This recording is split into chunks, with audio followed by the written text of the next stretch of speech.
BJP. ഇതര സർക്കാരുകൾ ഭരിക്കുന്ന സംസ്ഥാനങ്ങളിൽ ഗവർണർമാരെ ഉപയോഗിച്ച് ഭരണം അട്ടിമറിക്കുന്ന നിലപാടിനെതിരെ നേരത്തെ തന്നെ വിമർശനം ഉയർന്നതാണ്.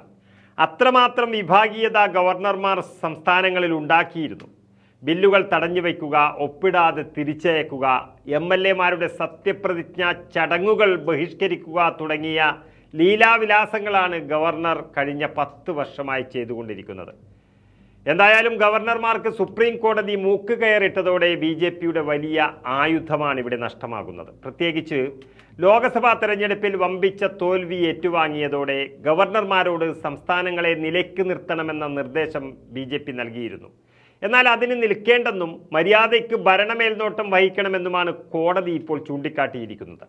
നിയമസഭകൾ പാസാക്കിയ നിർണായക ബില്ലുകളിൽ മാസങ്ങളും വർഷങ്ങളും അടയിരിക്കുന്ന ഗവർണർമാർ ഫെഡറലിസം അട്ടിമറിക്കുന്നുവെന്ന നിയമപ്രശ്നമാണ് സുപ്രീം കോടതി പരിശോധിക്കുന്നത്. കേരളവും ബംഗാളും സമർപ്പിച്ച ഹർജികളിൽ ഗവർണർമാരുടെ അഡീഷണൽ ചീഫ് സെക്രട്ടറിമാർക്കും കേന്ദ്ര ആഭ്യന്തര മന്ത്രാലയത്തിനും നോട്ടീസ് അയച്ചാണ് സുപ്രീം കോടതി നയം വ്യക്തമാക്കിയിരിക്കുന്നത്.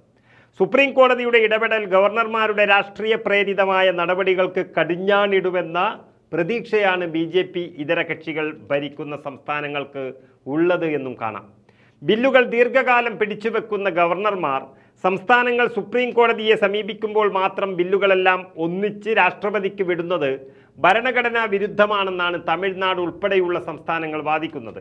കേരള നിയമസഭ പാസാക്കിയ 7 ബില്ലുകൾ പ്രത്യേകിച്ച് ഒരു കാരണവുമില്ലാതെ ഗവർണർ ആരിഫ് മുഹമ്മദ് ഖാൻ ദീർഘകാലം പിടിച്ചുവച്ചിരുന്നു. ഈ നടപടി ഭരണസ്തംഭനത്തിന് ഇടയാക്കുമെന്നതിനാൽ സംസ്ഥാന സർക്കാർ സുപ്രീം കോടതിയെ സമീപിച്ചു. ഇതിന് പിന്നാലെ ഗവർണർ ഈ 7 ബില്ലുകൾ രാഷ്ട്രപതിയുടെ അംഗീകാരത്തിന് കൊടുത്തത് വലിയ വിമർശനങ്ങൾക്ക് വഴിവെക്കുകയും ചെയ്തിരുന്നു.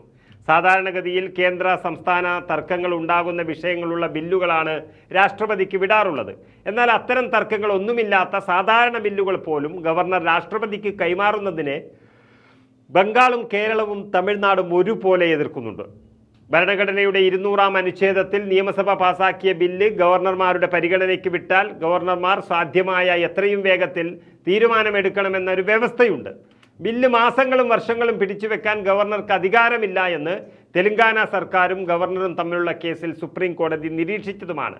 ഈ സാഹചര്യത്തിൽ ബില്ലുകൾ രാഷ്ട്രപതിക്ക് വിട്ട നടപടി ഭരണഘടനാ വിരുദ്ധമാണെന്ന് പ്രഖ്യാപിച്ച് ബന്ധപ്പെട്ട എല്ലാ രേഖകളും വിളിച്ചു വരുത്തി പരിശോധിക്കണമെന്നും സംസ്ഥാനങ്ങൾ ആവശ്യപ്പെടുന്നുണ്ട്. മാത്രമല്ല, നിയമസഭകൾ പാസാക്കിയ ബില്ലുകളുടെ കാര്യത്തിൽ തുടർ നടപടികൾക്കുള്ള ഗവർണർമാരുടെ അധികാരത്തിൽ വ്യക്തമായ മാർഗനിർദ്ദേശം സുപ്രീം കോടതി പുറപ്പെടുവിക്കുമെന്നൊരു ആവശ്യവും ഉന്നയിക്കുന്നുണ്ട്.